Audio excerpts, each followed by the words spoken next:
agricultural farmhouse, and he had lived in the house through the Civil War.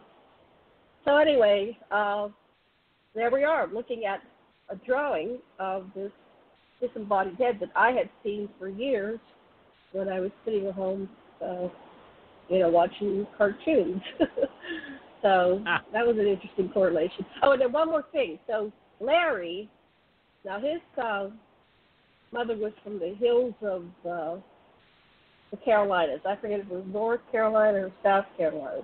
So she's kind of like a country hillbilly. There's a bunch of, I don't know what they came over in the 16th, 17th, 1800s. They're kind of back hills, hillbilly, West Virginia and Virginia.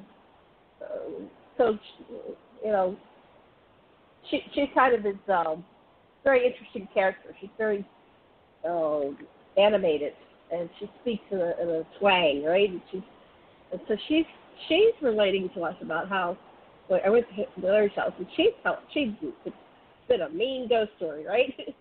And she's telling us how when she was a kid, they were in a wagon, horse-drawn wagon, and it was around Halloween time, and they were going on, in the autumn, they were going on a what did they used to do? Like little dances and stuff, and they would do some harvest, kind of like, what was that called? Remember that series where the guy, Sadie Hawkins Day, right? Sadie Hawkins. We did it in Tennessee.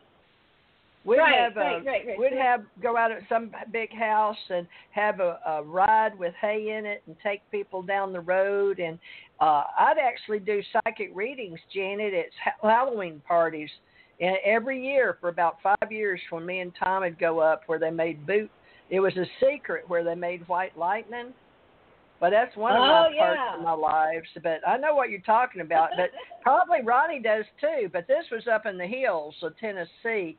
And I lived right there in Chattanooga, Tennessee. So we'd go up to friends of ours that made white lightning up there on the trail up to North Carolina. But, yeah, we can tell all kind of stories like that, and the UFO stories. I want to tell some of those, too. But keep going, Janet. But, yeah, Halloween stories that could be part of this, Ronnie, and our get-together. Yeah. I mean, I'd like to meet you, so I hope we can. I don't know if Halloween's the best time, but once in a while, I hope to meet y'all. Oh, Janet, also the Roswell stories that go in, because Ronnie goes to the Roswell thing. So on the hour, we'll talk about that. I want him to talk about his adventure in Roswell, because I've been there too. All right, I'm on mute. Go ahead, Janet. Okay, so let me just finish this. So anyway, they're on a hayride, bunch of kids and some adult with the horses, and all of a sudden, she said, this banshee came. I go, what's a banshee? And so that gets into the cryptoid. So there's some kind of wolf-like being, but it wasn't a wolf. It was bigger than a wolf. It was kind of snarly, and it's running after them, and the kids are screaming, and they're saying, get out of here, get out of here. So they had to run from this banshee. So, that was the first I heard about banshees. But when I went to a writer's conference, now I'm in my late 20s, early 30s, I go to this writers' conference, and it's in West Virginia, and they're talking about the banshees and all the different creatures in the hills of West Virginia. So that's another part that we can go into. But let me go back to her son, Larry, who's the seventh son of the seven sons. So he's telling me how he and his sister were sitting in the back of a wagon going south to visit Mom's family, wherever it was, in the Carolinas or Virginia or something. And so they had a Ouija board. They were entertaining themselves in the back, and they got in touch with a ghost, and the ghost said, who are you? And he said, well, I died in the Civil War. And he said, I can't rest until you find my bones and bury them. So the kids told the mom and dad and the little brother. And so the whole family agreed to follow where this ghost study was, down a back road somewhere as they're being, going down the highway to go back to visit her folks who were still alive at that time. So they followed the directions, and lo and behold, they found this dead Civil War soldier. They found his bones, And they dug a hole and they buried him. And then he was at peace. Okay, so I'm done with my story. Back to you, Ronnie. That's awesome. Yeah, I've got another creepy story that really creeped me out here. I was probably in my 20s and working here in town, and we worked with a guy named Harley Casey, and he was a oil field worker, big, stout, rugged guy, no nonsense, no mess around, kind of guy you don't want to mess with. He's just big and stout and mean, and ain't afraid of nothing, you know. And he had these 2 twin daughters, and I don't know how old they were. They were 6 or 7 years old, I think, and they were always talking about their invisible friend, their invisible friend, always talking, chatting it up with them. And he's like, man, are these girls nuts? And they said, oh, don't worry about it. It's just a phase, they'll grow out of it. And anyway, they were just always going on about their invisible friend. And they moved across town to another house here in town. It was a 2-story house. And he heard them talking, and they said, well, I said, dadgummit, their invisible friend came with us. He went with us, So I thought we were going to get rid of him, but no. I said, apparently he hung in there. And so they're always talking about their invisible friend. So he heard them making a racket up there, and he said he went up the stairs. They're going to let him stay upstairs in the bedroom up there. So he heard it was time for bed, and he heard them making noise up there, and he's going to go up there and tell them it's time to turn the lights out and go to sleep.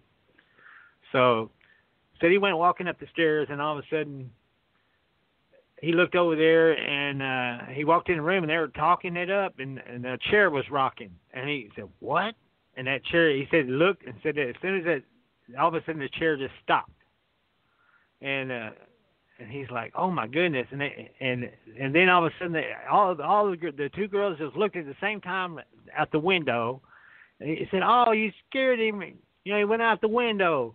And he said, what went out there? He said, your invisible friend? He goes, yeah, he went out there. You scared him. He went out the window. And Arlie went over to the window, and he looked out of the window, and there was 2 red eyes outside the window looking back at him. And he said, man, he said, he seen those red eyes, and then all of a sudden they took off. It was like something looked at him, turned, and took off. And he goes, man, he slammed that window down, locked that window. And he said the next day they were packing up. He said, we're moving. We're getting out of here. He goes, we're not staying here. And he wasn't messing around. He moved out of that house. They just got moved in that house. And he said, wow. No, hell no. He said, no. He goes, when I seen that, he said, we're done here. And he packed his stuff up, and they moved out of that house. But the girls, wow. they had that friend for years, and they could see him, when nobody else could. And Arlene said, moved with them. If that was their friend, the ghost would just go with them. So you can't escape them when they're your friend like that, following you around. Yeah, Arlie said. He goes, no. He goes, I'm out of here. He goes, this house is haunted. He goes, I'm not sticking around here. But the girls will tell you that the house wasn't haunted. The girls were haunted. Yeah, the girls, they're adults now, and I still like to ask them from time to time. They have a kind of a hard time remembering it. It's almost like they're blocking it out. Oh, wow. And they said, yeah, I remember. I remember. That we'd seen him. We could see him. We could talk to him. He could talk to us. He was our friend. He played with us, and they were really had a good relationship with him. And man, but Arlie, it creeped him out. It creeped us out too, because we picked him up every day at work there. It's like, and we look at that window. There's nothing outside that window. I mean, it's a straight drop to the ground. There's no ledge or nothing that anybody could stand on. He said those eyes were red, glowing red, and floating out there. And then it looked like it turned away from him and took off. Whatever it was, glowing red eyes. Yeah.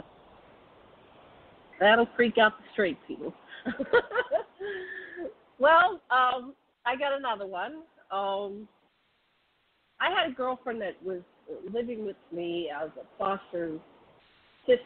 I was the youngest of 3, and my little brother and sister were gone, and we had a couple extra bedrooms, and she was having trouble with her stepfather, who was frankly trying to molest her. So she told me about it, And I said, well, let me talk to my parents. And my parents agreed to let her come live with us because my girlfriend's mom, I don't know what happened. She wasn't protecting her daughter. Let's just say that. And she didn't want to get a divorce from this guy, but she realized he was a creep. So it was like a win-win-win.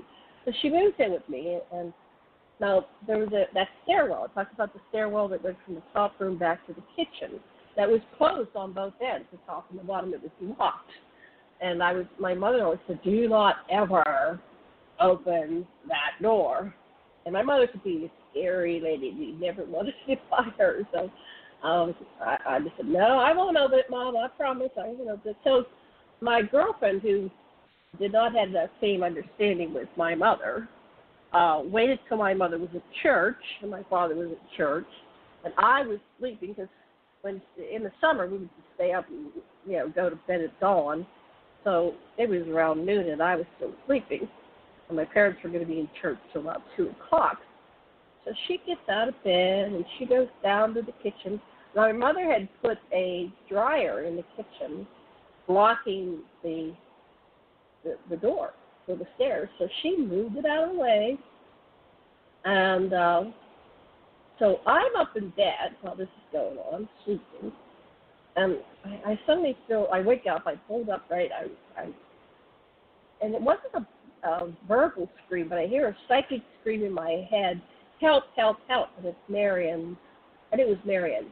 And I ran down, and the bathroom door was closed off the kitchen, and I ran over to the bathroom door, and she still wasn't verbally screaming, but I hear this psychic scream, and I said, what's going on? What's wrong? What's wrong? And she said, look. So all of a sudden I turned around behind me, and there was, I don't know if you remember Poltergeist, who that Steven Spielberg's Poltergeist, and it's that snarly beast that's like, and the door's open to the stairwell, which I had never seen the door open, and this beast is like snarling, and suddenly all this stuff in the room, like everything that was upside down, was spinning around in a vortex and flying around, spoons and glasses, and I just slid down all the way to the floor, and I'm just in a primal scream. I'm screaming because I can't believe, and I'm some kind of shocked. Now, 2.5 blocks away at the church is my mother and father, and my father is a deacon, so he was one that would teach people and help out. And my mother gets up and goes in the back room where the deacons would sit so they could help people coming in and out, so they could do it quietly. And she says, we have to leave right now. Now, my dad always obeyed my mother. My mother was the driving force of the family, so he instantly went and got the car. And my mother never learned to drive, so we drove her home. And he just pulls up to the house. She jumps off the car and runs up the steps, and she comes all the way in the back room. Now, here's this big thing zooming around, and somehow with her energy, her psychic energy, anyway, she takes this being and lashes it with her energy, so to speak, and pushes it back in the stairwell, and she slams it, and then she comes over, and I'm on the floor, and by that time, Marianne had opened the bathroom door, and she looks at both of us, and she said, I told you, kids, never open that door. That's the end of my story. Back to you.